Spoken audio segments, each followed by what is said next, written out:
Hi everyone, I am Dr. Shigar Kanti.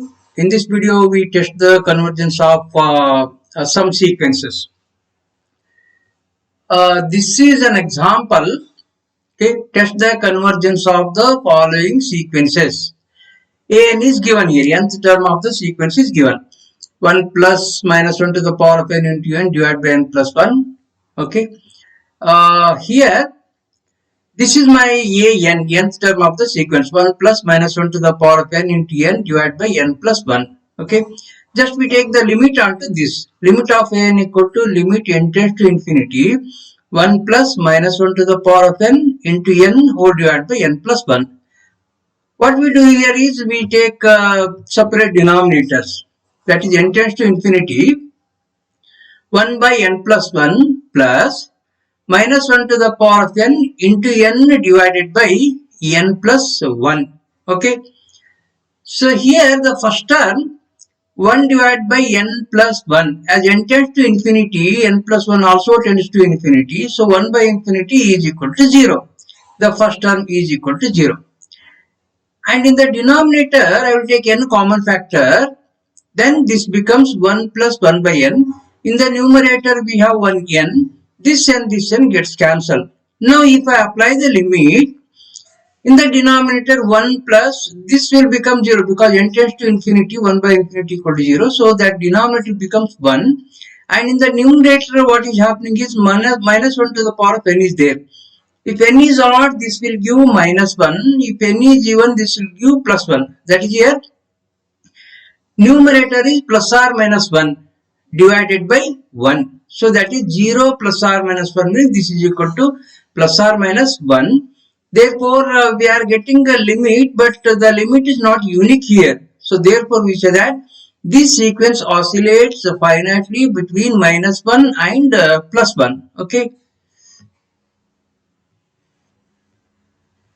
Now, next example, an is equal to 1 plus cos of n pi. Just take limit onto this. Limit of an as n tends to infinity is equal to limit n tends to infinity 1 plus cos of n pi. So that is here n equal to 1, 2, 3, 4, 5, 6 like this. If n equal to 1, then we are getting cos of pi.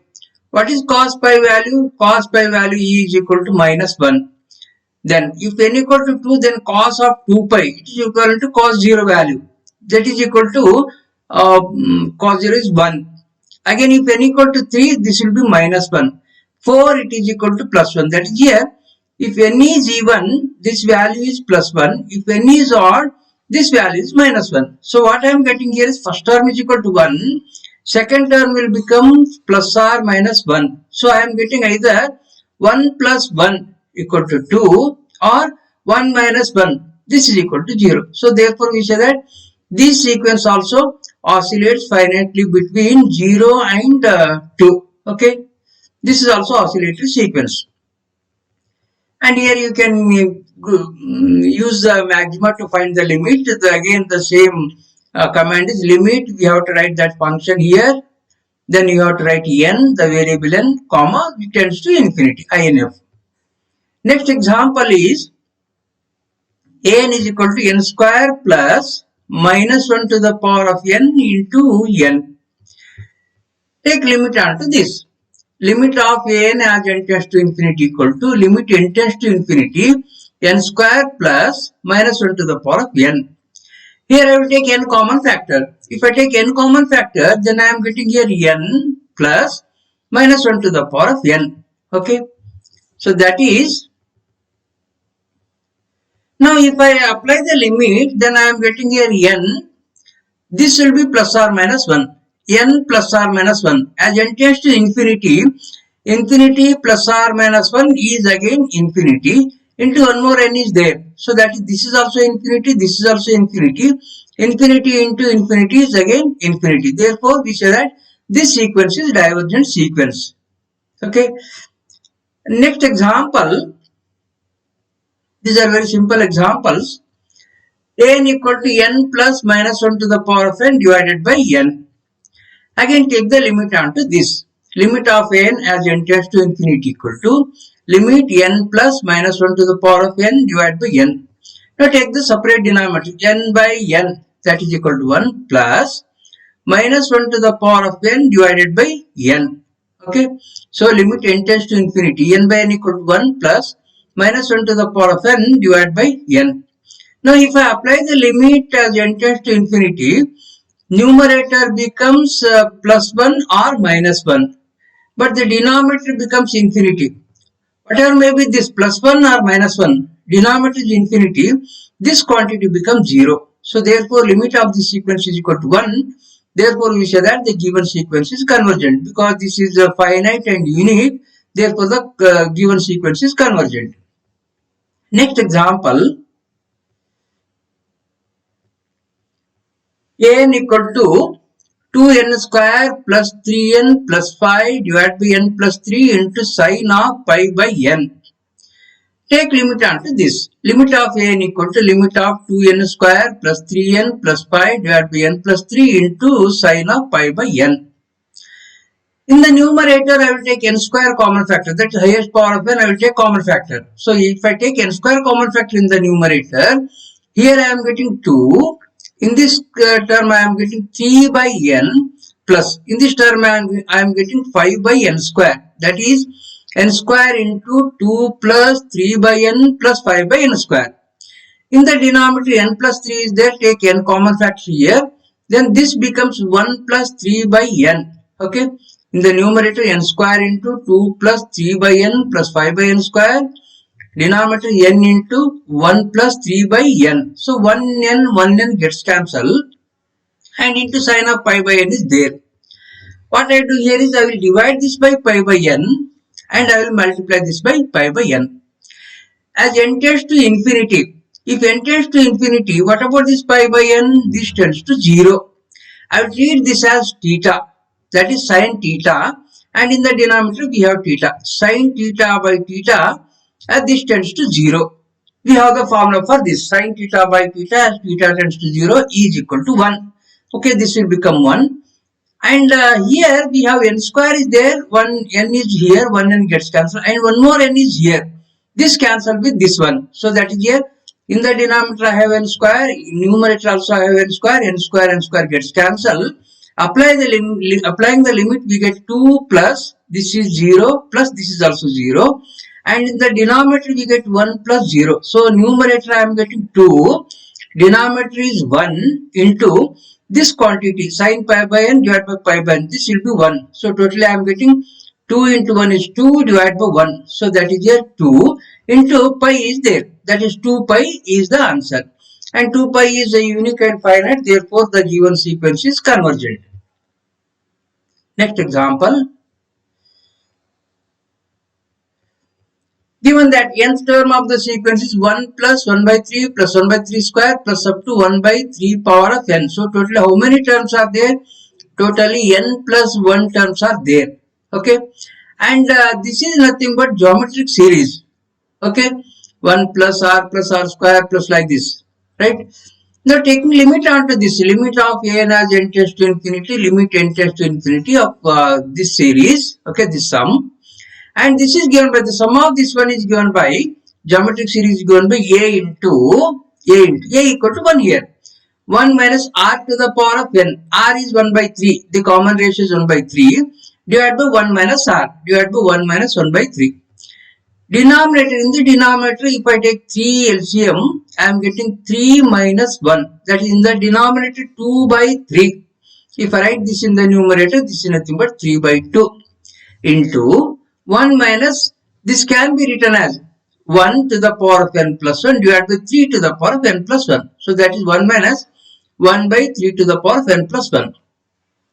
If you apply the limit here, as n tends to infinity, this tends to infinity, n plus 1 tends to infinity. 3 to the power of infinity is again infinity. This will be 1 by infinity. 1 by infinity is 0. So this bracketed quantity becomes 1. So 1 into 3 by 2 is 3 by 2. So I am getting finite and unique limit. Therefore the given sequence is convergent.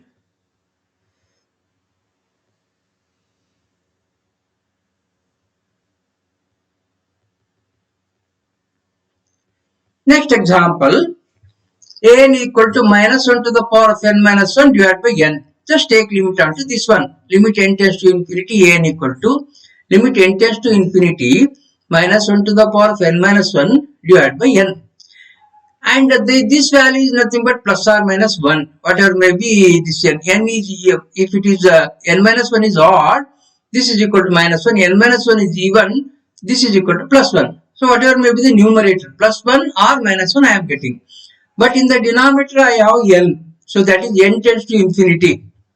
That is, I am getting either 1 by infinity or I am getting minus 1 by infinity. Whatever may be this minus 1 by infinity or plus 1 by infinity. This goes to 0. So that is, this limit tends to 0 and this 0 is finite and unique. Therefore, the given sequence is convergent.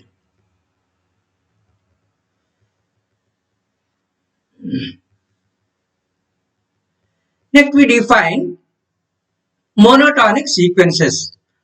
Let an be a sequence, then an is said to be monotonically increasing if an plus 1 is greater than an. That is, n plus 1th term is greater than the nth term. This is true for all n. And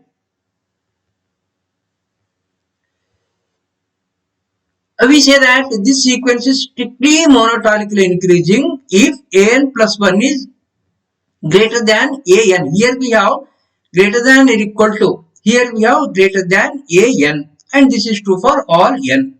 Strictly monotonically increasing means must be greater than, only greater than. Just monotonically increasing means greater than or equal to. Okay. Similarly, we define the monotonically decreasing sequences. Monotonically decreasing sequence if an plus 1 is less than or equal to an. And this is true for all n. And similarly, we define strictly monotonically decreasing. That is, if I replace this less than or equal to by strict inequality, that less than, then we say that it is strictly monotonically decreasing sequence. Okay. And a monotonically increasing or monotonically decreasing sequence is defined as monotonic sequence. That is, a monotonic sequence means it is either monotonically increasing or it is monotonically decreasing. Now we have some notes here. A monotonically increasing sequence is bounded below, right? Monotonic, because this is because, say, first term is A1 and the second term is A2, third term is A3, fourth term is A4. A2 is greater than A1 and A3 is greater than A2, A4 is greater than A3, like this. That is, in general, an plus 1 is greater than or equal to an. That means here, all the terms of the sequence are greater than or equal to A1. Then A1 becomes the lower bound. Therefore, we say that the monotonically increasing sequence always bounded below. Similarly, a monotonically decreasing sequence is bounded above. So that is here.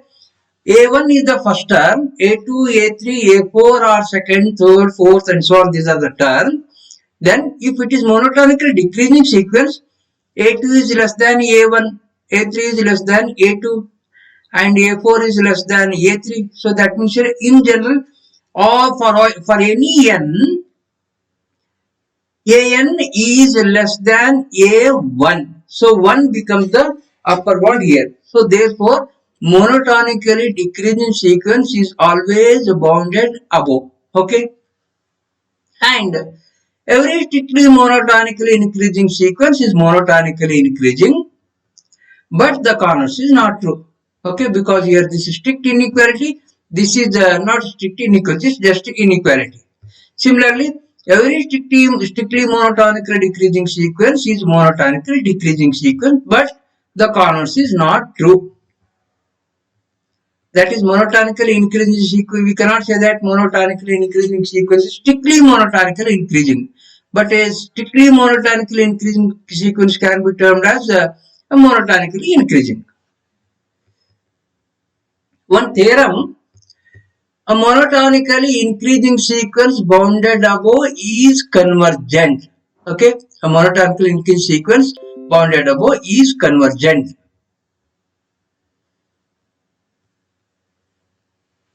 So here to prove this, let A and B monotonically increasing sequence bounded above. If it is bounded above means there is an upper bound. Okay. And if there is an upper bound, then there is a least upper bound. So for that I will take let capital M be the least upper bound of the sequence. That means here M is the upper bound. All the terms of the sequence are less than or equal to M. That is AN is less than or equal to M. And M is the least upper bound. Therefore any number less than this is not an upper bound. That is, if I subtract some small quantity epsilon, M minus epsilon, then M minus epsilon is not an upper bound. This is by the property of the least upper bound. So here, let me take capital M be the least upper bound of the sequence. Then, so An is less than or equal to M and M minus epsilon is not an upper bound. If M minus epsilon is not an upper bound, then there exists at least one AM which is greater than this, because this is not an upper bound. Therefore, there exists at least one term in the sequence which is greater than M minus epsilon. And since the sequence is monotonically increasing, therefore An is greater than or equal to Am for n greater than or equal to M, because this is increasing sequence. So for n greater than or equal to M, An must also be greater than or equal to Am. So that is, I am getting An is greater than or equal to Am, and this Am is greater than M minus epsilon. So that is, I am getting An is greater than M minus epsilon. Okay, this is true for all n greater than or equal to M. Also we have M is the upper bound and it is the least upper bound. Therefore, An is less than or equal to M, we can write. And if I add something here, then I can write An is less than. The less than or equal to becomes less than, because I am adding something here. An is less than M plus epsilon. So what is happening here is An is less than M plus epsilon and An is greater than M minus epsilon. So that is, from 1 and 2 we can write M minus epsilon is less than An is less than M plus epsilon. So this is nothing but, so An lies between M minus epsilon, M plus epsilon means mod of An minus M is less than epsilon. Okay, and this is true for all n greater than or equal to M. What is this? This is nothing but the definition of a limit of the sequence. This shows that limit of An as n tends to infinity is equal to M. So that is limit of An as n tends to infinity is equal to M. This is finite and unique. Therefore, we say that the given sequence is convergent. That is, a monotonically increasing sequence which is bounded above is convergent, and definitely it is bounded below. Okay. Next, similar theorem, a monotonically, okay, this is one theorem, a monotonically increasing sequence not bounded above is divergent. Okay. So let An be a monotonically increasing sequence which is not bounded above. Then if it is not bounded above, then if we take any integer greater than, any integer say k, any integer k, then there exists at least one term which is greater than that k. So because this is not bounded above, so that we cannot write here all the terms are less than or equal to k. Right? This is not bounded above. Therefore, if we take any big number, there exists one term in the sequence which is greater than this one. So therefore here, limit of this sequence tends to infinity. So limit of An as n tends to infinity is n tends to infinity is equal to infinity, because An is greater than k. So therefore we say that it is divergent. So that is, suppose the given sequence is monotonically increasing sequence, then if it is bounded above, then it is convergent. If it is not bounded above, then it is divergent.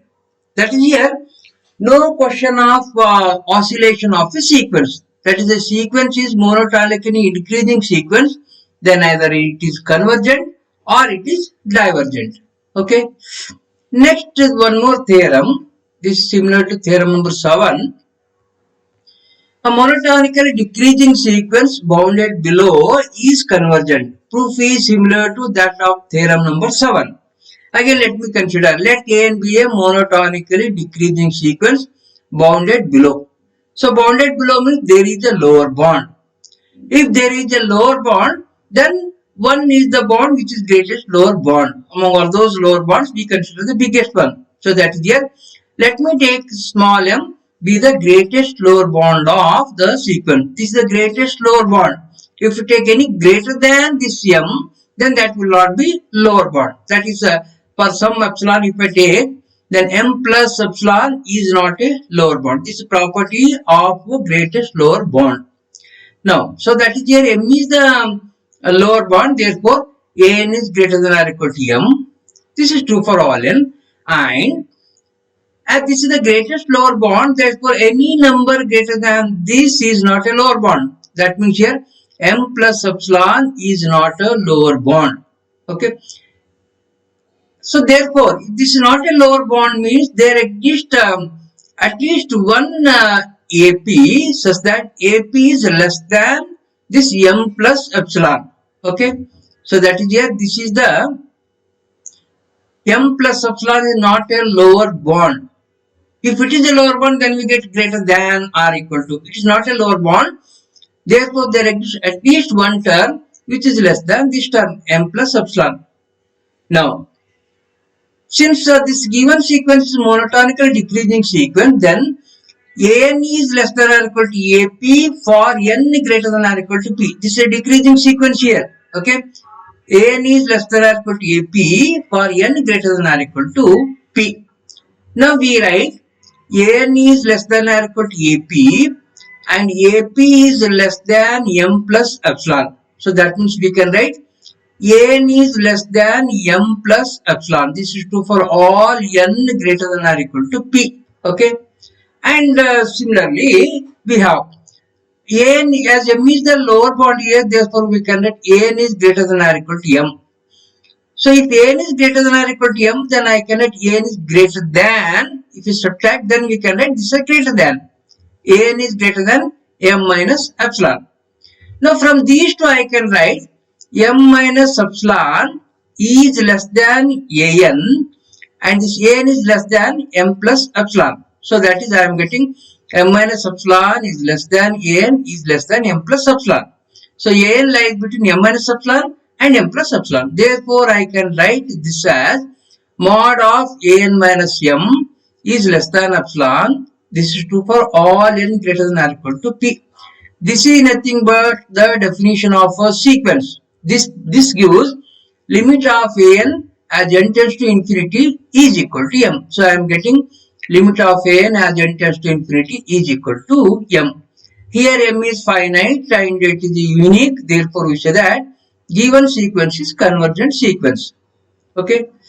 And similar to theorem number 8, here we have a monotonically decreasing sequence not bounded below is divergent. So in the above theorem, we have proved that monotonically decreasing sequence bounded below is convergent. The other possibility is monotonically decreasing sequence not bounded below. Okay, not bounded below. We show that it is divergent. Okay, so here let A and be a monotonically decreasing sequence not bounded below. Not bounded below means if we take any number, any small number, then there exists one term which is less than that number. So therefore, it is not possible to fix a number. Okay, that means that these terms are lesser, lesser, lesser, lesser. If we take any small number, this will be again a small number. Okay, and here